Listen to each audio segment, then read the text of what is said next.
ဒီနေ့လဲငါးပါပဲဒါပေမဲ့ငါးဟင်းမပါတော့ပါဘူးငပုတ်တင်ငါးလေးကိုငရုတ်သီးခွဲချမ်းလေးနဲ့ကျွတ်လေးကြော်ပါမယ်ကြက်ဟင်းငါးသီးကိုပစွန်6များများလေးနဲ့ကြော်မယ်အရေးတောက်လေးကိုတော့အိမ်မှာရှိရဲ့ငကြင်းလေးနဲ့မုံလာဦးလေးကိုချင်းရည်ဟင်းလေးချက်ပါမယ်ဒီနေ့ကမကြီးရည်လေးနဲ့ချက်ပါပါတကယ်တော့ဘိုးကငါးတွေပဲချက်တာတော့မဟုတ်ဘူးအသားငါးကိုမျှပြီးတော့ချက်တာအခုတလောကဗီဒီယိုတွေနေ့တိုင်းရိုက်နိုင်ဘိုးကအလုပ်ရှုပ်နေတော့အချိန်မပေးနိုင်ဘူးပေါ့နော်အဲ့တော့ဘိုးအဆင်ပြေတဲ့နေ့မှာဗီဒီယိုလေးတွေရိုက်တာ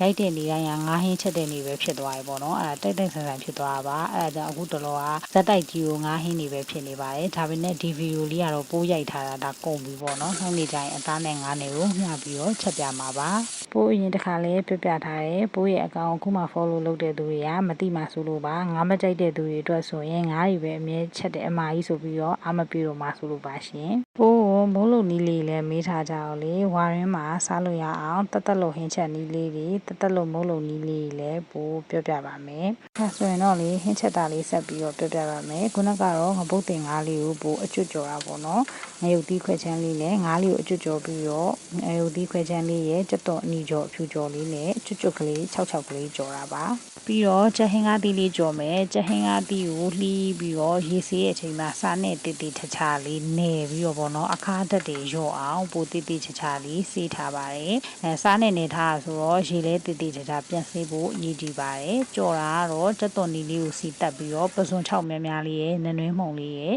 အရသာတော့ကတော့စားနဲ့ဟင်းခတ်မှုန်လေးနဲ့ထည့်ပြီးတော့ရိုးရှင်းရှင်းလေးပဲကြော်လိုက်တာပါအရှိတောက်လေးကိုတော့မုံလာဦးချင်းဟင်းလေးချက်ပါတယ်ချင်းဆိုရင်တော့ပိုးကတခါရဲစီနည်းနည်းလေးနဲ့လုံးပြီးတော့ပဲချက်တယ်မုံလာဦးထည့်တယ်ငချင်းထည့်တယ်တက်တော်အနီးအဖြူအယောင်တွေမှုန့်နနွင်းမှုစားမှုဟင်းခမုံမကြီးမှဲ့ရည်လေးနဲ့ချင်းလေးနဲ့ကြဲကြဲလေးချက်တာပါအိမ်မှာမုံလာဦးချင်းဆိုရင်မြို့သားတော်တော်လေးကြိုက်တယ်ပေါ့နော်အဲ့တော့ခဏခဏကိုချက်ဖြစ်ပါတယ်ချ